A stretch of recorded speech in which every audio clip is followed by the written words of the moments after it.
अहमदाबादच्या मेघानीमध्ये air इंडियाच्या विमानाचा भीषण अपघात। टेक ऑफ करताच विमान भिंतीला धडकलं। अपघातामध्ये सर्व 242 प्रवाशांचा आगीमध्ये होरपळून मृत्यू। एपी वृत्त संस्थेचा दावा। एअर इंडियाचा क्रॅश झालेलं विमान अहमदाबादच्या बीजे मेडिकल कॉलेजमधील हॉस्टेलवर कोसळलं। मेसमध्ये मुलं जेवत असताना मोठी दुर्घटना। 20 पेक्षा जास्त विद्यार्थ्यांचा मृत्यू झाल्याची माहिती। गांधीनगरहून राष्ट्रीय आपत्ती प्रतिसाद दलाची 3 पथकं बचाव कार्यासाठी अपघातस्थळी। 90 कर्मचाऱ्यांचा समावेश, तर वडोदराहून आणखी काही एनडीआरएफची पथकं पाठवण्यात येणार।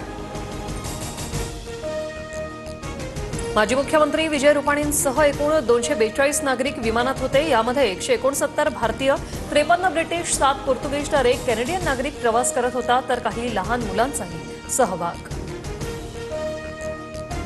उड्डाणावेळेस एअर इंडियाच्या विमानामध्ये तांत्रिक बिघाड झाल्यामुळे अपघात। पायलटनं विमान लँडिंगचा प्रयत्न केला, सूत्रांची माहिती।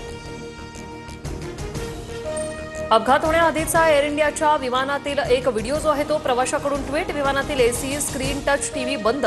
दिल्ली ते अहमदाबाद विमानातून प्रवास केल्याचा तरुणाचा दावा। अहमदाबादमधील विमान दुर्घटना हृदयद्रावक, हे दुःख शब्दात मांडू शकत नाही। बचाव कार्यामध्ये सहभागी सर्व यंत्रणा आणि मंत्र्यांच्या मी संपर्कात। पंतप्रधान मोदींकडून शोक व्यक्त। विमान दुर्घटनेनंतर पंतप्रधान मोदींसह गृहमंत्री अमित शहा अहमदाबादकडे रवाना। अमित शहांची गुजरातच्या मुख्यमंत्र्यांसोबत चर्चा। अहमदाबादमधील विमान दुर्घटना भयानक। या दुःखद घटनेमध्ये ब्रिटन भारतासोबत। पंतप्रधान स्टीमर यांच्याकडनं ट्विट करत संवेदना व्यक्त। विमानामध्ये 53 ब्रिटिश नागरिक होते। अचानक एक स्फोटक आवाज आला। समोर काळसर धुराचे मोठे लोट दिसले। धावत पोहोचले त्यावेळी अपघातग्रस्त विमानाचे अवशेष आणि मृतदेह सगळीकडे विखुरले होते।